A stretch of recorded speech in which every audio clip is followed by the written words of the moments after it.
आज खूप सारा कढीपत्ता मी मार्केटमधून आणलेला आहे। सप्तशृंगी किचनमध्ये आपण आज कढीपत्ता चटणी बनवणार आहोत। महिलांसाठी अत्यंत आरोग्यदायी आहे, केसांसाठी तर अतिशय उपयुक्त आहे।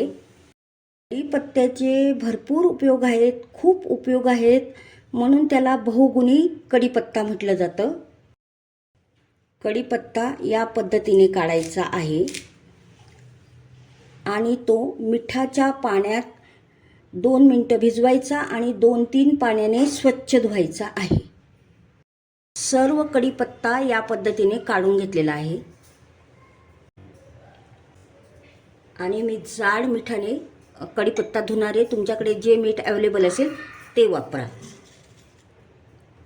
पूर्ण भिजून ठेवायचा मिठाच्या पाण्यात, मग नंतर 2 ते 3 पाण्याने आपल्याला स्वच्छ धुवायचा। पद्धतीने मिठाच्या पाण्यात आपण पूर्ण बुडेपर्यंत असा कढीपत्ता ठेवलेला आहे।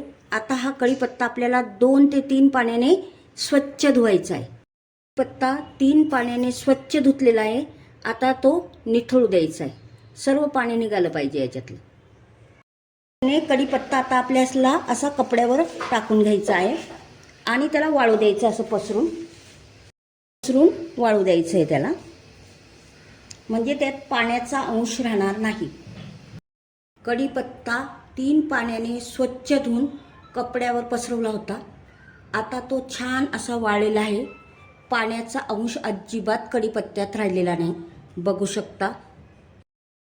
आपण ह्या चमच्याचं माप घेतलेलं आहे। कढीपत्ता चटणीसाठी साहित्य: 2 चमचे पांढरी उडीद डाळ, 2 चमचे शेंगदाणे घेतले तरी चालतील, नाही घेतले तरी चालतात, 1 चमचा जिरं, 10 काळे मिरे, 2 चमचे सुकलेलं खोबरं, 3 चमचे मी फुटाणे घेतलेले आहेत आणि त्याची साल काढून घेतली। तुम्ही फुटाणे घेतले तरी चालतील, फुटाणे डाळ घेतली तरी चालतं, आणि नसेल तर चना डाळ घेतली तरीही चालतं। 3 चमचे घेतलेले मी पांढरी तीळ, 3 चमचे घेतलेले मी जवस, चवीप्रमाणे मीठ। ह्या वाटीने कढीपत्ता आपण घेणार आहोत। या पद्धतीने आपण अशा पूर्ण भरलेल्या 2 वाट्या घेणार आहोत। 2 वाट्या कढीपत्ता घेतलेला आहे।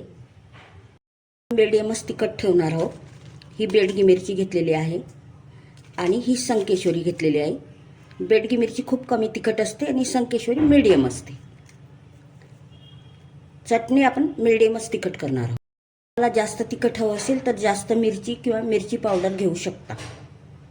तर आपण आता जवस, पांढरी तीळ, जिरं, खोबरं हे तेल न टाकता भाजलं तरी चालेल। तुम्ही तेल टाकून आवडत असाल तेल टाकून भाजा, तेल न टाकता भाजलं तरी चालतं। प्रथम आपण जवस भाजून घेणार आहोत।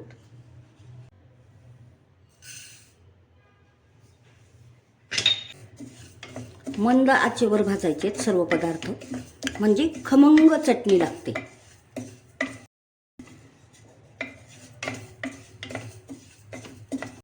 तडतड उडायला लागली, बघू शकता। आता आपली जवस छान भाजून झालेली आहे।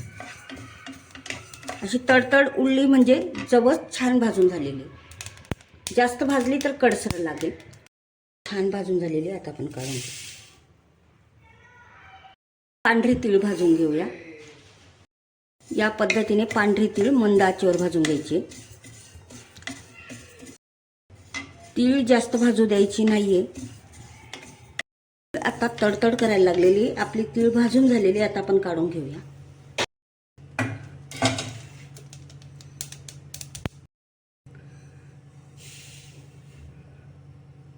आता आपण शेंगदाणे भाजून घेऊया। शेंगदाणे आपले आता थोडेसे भाजत आलेले, त्यांना डाग पडलेले आहेत। त्याच्यात आपण आता जिरं आणि हे मिरी, शेंगदाण्यातच आपण जिरं आणि काळी मिरी भाजून घेऊ। आपलं शेंगदाणे आणि जिरं दोघं भाजून झाले, आता आपण काढून घेऊया। आणि मिरी पण। आता आपण खोबरं भाजून घेऊ। आता आपल्याला खोबरं भाजून घ्यायचे। खोबरं आपलं सोनेरी झालेलं आहे, जास्त भाजायचं नाही. हे बघा छान भाजून झालेलं. आता आपण काढून घेऊ. आपण खोबरं काढून घेऊया. खोबरं काढून घेतलेले आपण. आता फुटाणे भाजलेलेच असतात, पण आपण थोडेसे गरम करून घेऊ की त्याच्यात मॉइश्चर असेल तर ते निघून जाईल. आता फुटाणे आपण काढून घेतलेत. थोडंसं तेल टाकणार, अगदी थोडं. यात आपण पांढरी उडीद डाळ भाजून घेणार आहोत. ही पांढरी उडीद डाळ छान भाजली जाईल म्हणून मी थोडंसं तेल टाकलं आहे. तुम्हाला आवडेल तर तेल टाका, नाही टाकलं तरी चालेल. उडदाची डाळ आपली खमंग भाजून झालेली. आता आपण काढून घेऊया. उडदाची डाळ काढून घेऊ आपण. सर्व साहित्य भाजून झालेले. आता हे गार होऊ देऊ. तोपर्यंत आता आपण कढीपत्ता छान भाजून घेऊया. डाळीच्याच कढईत आता आपण हा कढीपत्ता मंद आचेवर कुरकुरीत होईपर्यंत भाजायचा आहे. त्यात पाणीचा अजिबात अंश नाही आहे. स्वच्छ धुवून पुसून वाळून घेतलेला आहे आपण फॅनखाली. हवेत ठेवला तरी चालतो, फॅनखाली ठेवला तरी चालतो धुवून. आता हा मंद आचेवर भाजायचा आपल्याला.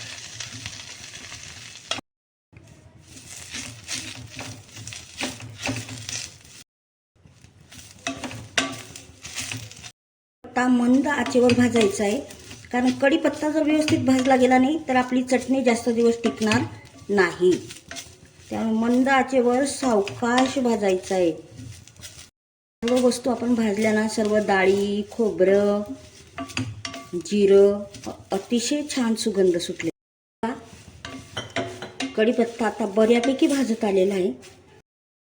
कढीपत्त्याचा आवाज बदलायला लागलेला आहे. बघू शकता, हे बघू शकतात आपला कढीपत्ता किती छान खुरखुर आवाज आला आहे त्याचा. कढीपत्ता खूपच छान भाजला गेला आहे आपला. अजिबात त्याच्यात मॉइश्चर राहिलं नाही. हे बघा. तरी आपण गरम कढईत थोडा वेळ ठेवूया, म्हणजे एखादा जर ओला राहिला असेल तर आपली चटणी जास्त दिवस टिकावी म्हणून आपल्याला थोडं गरम कढईत आणून आपण 2 मिनिटं ठेवूया. गॅस बंद करायचा आणि गरम कढईत ठेवायचा आहे. कढीपत्ता अतिशय कुरकुरीत झालेला आहे. आता आपण काढून घेऊ. हे बघा, असा कुरकुरीत झाला पाहिजे, तरच. मॉइश्चर जर राहिलं तर चटणी खराब होईल. आपली चटणी आता कढीपत्त्याच्या याच्यातच ही मिरचीमध्ये जर मॉइश्चर असेल ते निघून जाईल. थोडी गरम करून घ्यायची आपल्याला, भाजायची नाही, फक्त गरम करायची. मिरची आपल्याला गरम करून घ्यायची आहे. काही मॉइश्चर असेल तर ते निघून जाईल. मॉइश्चर निघेपर्यंत आता ह्या आपल्या सर्व वस्तू, शेंगदाणे, तीळ, जवस, फुटाणे, पांढरी उडीद डाळ, सर्व वस्तू भाजून गार झालेल्या आहेत व्यवस्थित. आपला कढीपत्ताही भाजलेला गार झालेला आहे, कुरकुरीत झाला आहे. बघू शकता. हा आपण आता मिक्स करून घेऊ याच्यात. कढीपत्ता असा कुरकुरीतच झाला पाहिजे, तेव्हा चटणी आपली 3 महिने टिकते. जर लसूण टाकला तर 1 ते 1.25 महिनाच टिकणार. लसूण मी टाकला नाही, त्यामुळे 3 महिने आरामशीर टिकणार. गरम करून घेतल्या होत्या, आता त्या सुद्धा अशा चुरून घ्यायच्यात, म्हणजे आपल्याला मिक्सरमध्ये व्यवस्थित बारीक करता येईल. आपल्याला मीठ टाकून घ्यायचे.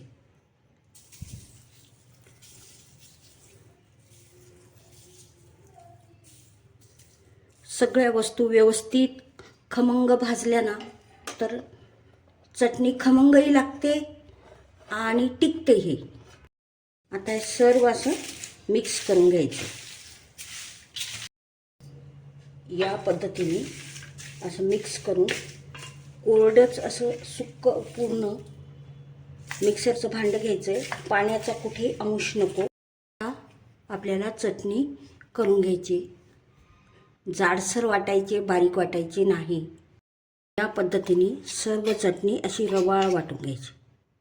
बघू शकतात, खूप सुंदर अशी कढीपत्त्याची चटणी झालेली आहे. कारण की थोडा जरी ओलावा राहिला, एखादी वस्तू जरी ओली राहिली तरी आपली चटणी खराब होऊ शकते. त्यामुळे प्रत्येक वस्तू सुकी आणि मॉइश्चर कशातही नको. कढीपत्ता चटणी भरण्यासाठी आपण बरणी वापरू, तीसुद्धा स्वच्छ आणि वाळलेली असावी, तेव्हा आपली 3 महिने ही चटणी टिकणार आहे. आपली अप्रतिम अशी कढीपत्ता चटणी तयार झालेली आहे. प्रत्येकासाठी आरोग्यदायी, हे घरातल्या लहानांपासून मोठ्यापर्यंत खाऊ शकतात. तिखटाचं प्रमाण लहान मुलं असतील तर थोडं कमी करा. आता कढीपत्ता चटणी आपण अशी भरून घेऊया. कढीपत्ता चटणी केसांसाठी, डोळ्यांसाठी खूप उपयुक्त आहे. आता ही खायची कशी, तर गरम तेल करायचं, त्याच्यात ही चटणी टाकायची. तुम्ही चपातीसोबत खाऊ शकतात, भाकरीसोबत खाऊ शकतात, दह्यामध्ये टाकून खाऊ शकता. गरम गरम भातावर साधी चटणी टाकली, भाजी नसली तरी चालतं. वरण भातासोबतही खाऊ शकता. सर्व प्रकारच्या चटण्या जरी खाल्ल्या असतील तर ही केसांसाठी, हाडांसाठी अतिशय उपयुक्त ही कढीपत्ता चटणी आहे. नक्की बनवा. आवडल्यास सप्तशृंगी किचनला लाईक, शेअर, सबस्क्राईब करा, कमेंट करा.